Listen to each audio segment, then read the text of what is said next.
Tonight, WestJet and ALPA's Master Executive Council reached an agreement on a negotiating process.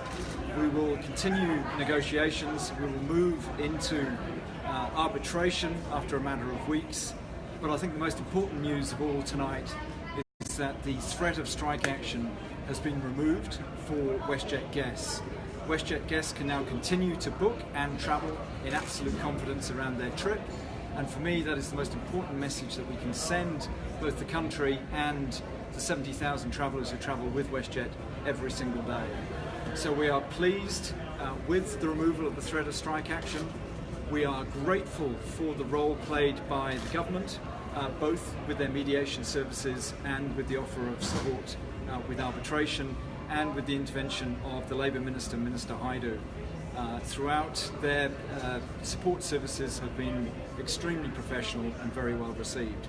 So I think for us, the most important message we can give tonight is that WestJet continues to fly with the same caring attitude to all of our guests that we have always offered and will continue to offer.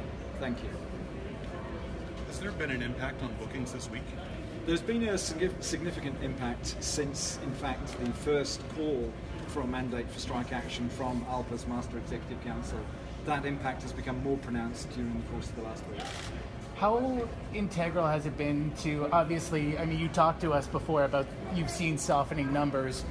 What sort of plans do you have to help restore Canadians' confidence in WestJet that the strike, there's no possibility of strike and it's business as usual at WestJet? So that process starts tonight. With the removal of the threat of strike action, we can now confirm that this is not a suspension, this is removal of the threat of strike action, so everybody can continue to book with confidence. Is that a concern though, or what message would you have for Canadians? No, there is no concern. The message I can give all Canadians is they can continue to book in 100% confidence that no strike action will threaten their travel plans. Can you just walk us through the process? So is it that nobody is allowed to walk away from the table at this point in the negotiations? Can you just give us some of the details of this agreement? So the immediate stages of the process are that we continue to sit around the negotiating table as we have done for many months now. The negotiating will conclude with what is called a binding arbitration. So in other words, an arbitrator will determine the values of each case and will reach agreement. So that will conclude in a form of settlement. So this now means that neither party can walk away from the table? That's correct. Okay. Do you have a timeline? We don't have a fixed timeline, but we believe this will be a matter of weeks rather than months. What are some of the sticking issues that you guys are still working through? Well, I think in any negotiations, the sticking issues tend to be largely the same. They tend to be terms and conditions and what is called scope. So in other words, what is the actual full remit of the settlement itself, and that's been the case in this instance. What got you to this point, to the fact where you can say what you're saying today? What got us to the point, I think, is a well thought through negotiating process, a rational commitment to the negotiating process from both sides.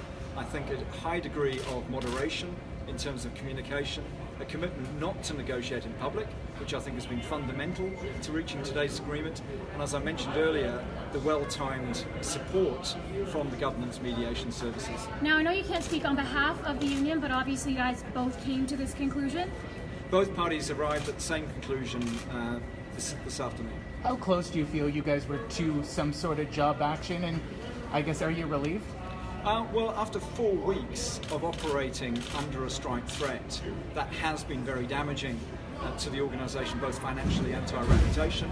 I could not sit back and stand by and watch the organisation effectively slow-baked into this position. So we were coming very close to our own form of action, and I know obviously the pilots offered to extend the suspension of strike action over Victoria weekend, but clearly from that point on they had the ability to strike themselves.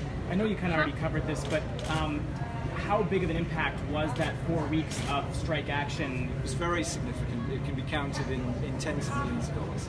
Yeah, I was going to say, do you have a specific monetary number that you could throw out there aside from It's in tens of millions of dollars, and that does not include the impact on our share price. Do you have any update in terms of the pilot situation regarding Swoop? Has there been any agreement?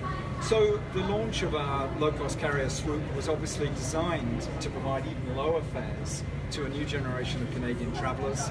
ALPA's pilots were very keen to ensure that effectively WestJet pilots could actually operate swoop, and that will be part of the terms of the arbitrator agreement.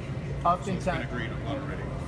But we have agreed that will be part of the arbitrator agreement. Oh, okay, so that's a subject that will be. That's a subject that will continue to be discussed in arbitration. How do you feel right now, oftentimes in Victor? arbitration, neither side gets everything they want, but is it fair to say a mediation process is certainly more fair, more agreeable to the company than the prospect of a strike? The process that we're now embarking on objectifies the process, so instead of actually one side negotiating directly with another, you're effectively negotiating through a third party.